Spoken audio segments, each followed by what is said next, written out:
tonight is especially for beginners and people that are interested in floral design.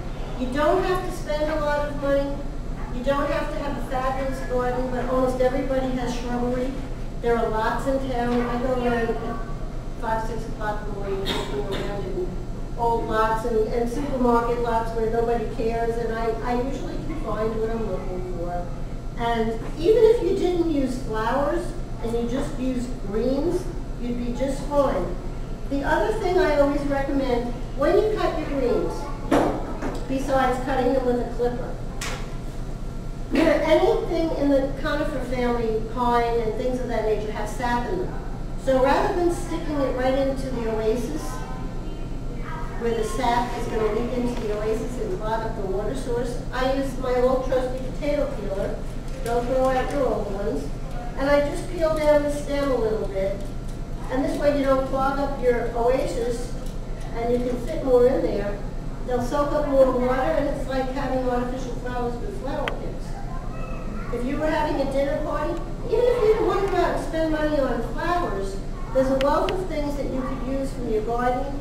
Earlier in the fall, there are some of the ornamental cabbages. I have a beautiful purple one, but people keep stealing it. This is the second year. I have my red radio flyer wagon with pumpkins and mums in it. And 2 years in a row, the only thing they took was the ornamental cabbage. So next year I'll have to buy all mums. And I don't think that's very nice. But I guess that's not punishing me for my little trips around the neighborhood where I'm pruning your flowers. Everything that goes around comes around, so I can't complain. Anyway, as you can see, it's just a matter of trying to keep things even and cover this oasis. You don't want any of it showing.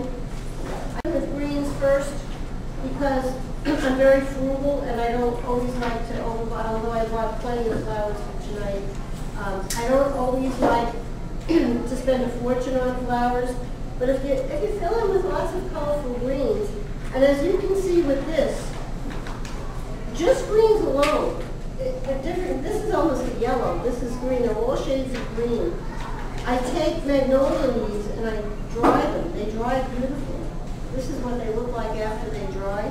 There's a floral spray you can buy in Michael's, and it's to spray. You can spray fresh flowers with them, but in the garden club, you would have to give up your life if you sprayed a real flower. They don't allow that. You would never pass the judges with that. But you can do anything you want. I spray the dried leaves. We can color dried material in garden club, but these are just dried magnolia leaves. They're fabulous, and when they're fresh, they're even more beautiful. They're very glossy, but I like to save them because you can't get them readily in the winter, and I like to have something to work with. So before I start putting in the flowers, I'm just going to fill in with a little bit more green. And you could do this with a pumpkin, with gourds, or you could use a pumpkin ceramic container, whatever you like, whatever your fancy is, will work. And I can at least turn this around a little bit while I'm working. I think the holidays is the most spectacular time to bring kids into your home. I hate plastic. I use all fresh flowers and greens and leaves in the winter time, and it just adds to the ambiance of the season. Now, I'm going to start adding the flowers, and we can fill in a little bit more. I bought yellow for the occasion. I thought that would spruce it up a bit, and then I think we'll use some of these. When you condition flowers, now you don't have to go to a florist to buy flowers. You can go to the supermarket. Stop and Shop has the most wonderful selection of flowers. When you take them home, whether it's roses, chrysanthemums, carnations, you take them home, you take them out of the wrapper, fill your water up, your sink up with water, and plunge the stems under the water and cut them under the water. You know when you buy expensive or get expensive roses and they just go like that? If they're not conditioned properly, if you cut them under the water, it stops the oxygen from going into the stem. It stops air, which will pervert the flowers. And just the water will seep right in. So right there, those roses, if they're conditioned correctly, will last twice as long as if you didn't do that. The other thing is that if your flowers are starting to wilt and you have a nice large container, plunge them right up to their necks in water overnight. And that will pick them right up. Sometimes if you have mums or even flowers from your garden, if they're starting to wilt, just plunge them up to their necks in water and they will really refresh themselves. Now something like this would be great on the buffet or even on your Thanksgiving table. If anybody has any questions, it's all in the conditioning. And as I said, a lot of people don't care for carnations, and that makes me angry because I think they're the most beautiful little flowers. I put them in the car this morning because it was supposed to rain. They smell like cloves. And when I got in the car, when I left work this afternoon and got in the car, I was amazed. The whole car was scented. It smelled like cloves. It was so beautiful. And they last twice as long as almost any other flower I've ever worked with. I think if you keep putting water in this, it could last at least a week. The only thing that might go down sooner is the board. But as I said, I do have oasis in here, and the water is important too. All kinds of things. It's good to cut them on a slant, and when you're trimming any flower that you buy or you pick from your garden, trim off those little side buds because they're going to fight the flower for water. They're not going to bloom anyway, and they won't last as long. They just suck up all the water, and that's not a good thing. I meant to do this at home, but most of it I did. Does anybody use fresh flowers regularly when they're entertaining, or has anybody really, really good at this? I hope not.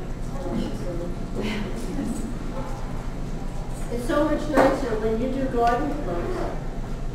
I did the Bethpage Flower Show. One year I got top awards at Hofstra. I could do no wrong. Everything I did, I got top, best in show and design, and then after that it was all downhill. For years, I did fine at Garden Club. I get blue ribbons all the time, but I don't know why. I think it's because I tried too hard and spent too much money on flowers. I did a design for Garden Club last week, I think. I used paper that I copied from, and it was an op art design, which I don't know if you know what op art is. It's that really crazy stuff that makes you nauseous. It's like circles, and then we had to have some plant material on it. It didn't cost me 10 cents to make. I spent about an hour on it, not even, and I got a blue ribbon and best in show. At the big flower show, I spent $60 on flowers. I worked for weeks, and I got an honorable mention. That's terrible. And the one thing, you don't have to face judges when you're doing designs of your own. But the one thing I really hate is that when you do your designs in monthly shows, they grade you. They put little notes on the back of your card. And they have all these nice little things they're supposed to use to tell you that the design stinks, but they use these nice little words. But the one word I hate is disturb. The rhythm disturbs. I hate that word. I've never disturbed anybody in the whole world. And every time, no matter who the judge is, whenever I don't do well, I always get a disturbing. That does not make me happy. Anyway. Make this nice and full because we have plenty of yellow, and I'm not going to use it for Christmas design. The other thing I like to use is tulle, which is very inexpensive. You get it at the dollar store. If you cut a square of tulle, now the judges would find this was terrible. It's not, as a matter of fact, they did. I used it on a Christmas table. The tulle disturbs the rhythm of the design, and I said, oh, God. But I liked it. But you just take a square, you gather it in the middle, get a little piece of floral wire, and I wish I had brought a square piece. It's like a handkerchief. When you gather it, you make it into like this little shape, and then you just hold it down, wrap the wire around the end, and you have that little stem. So it just adds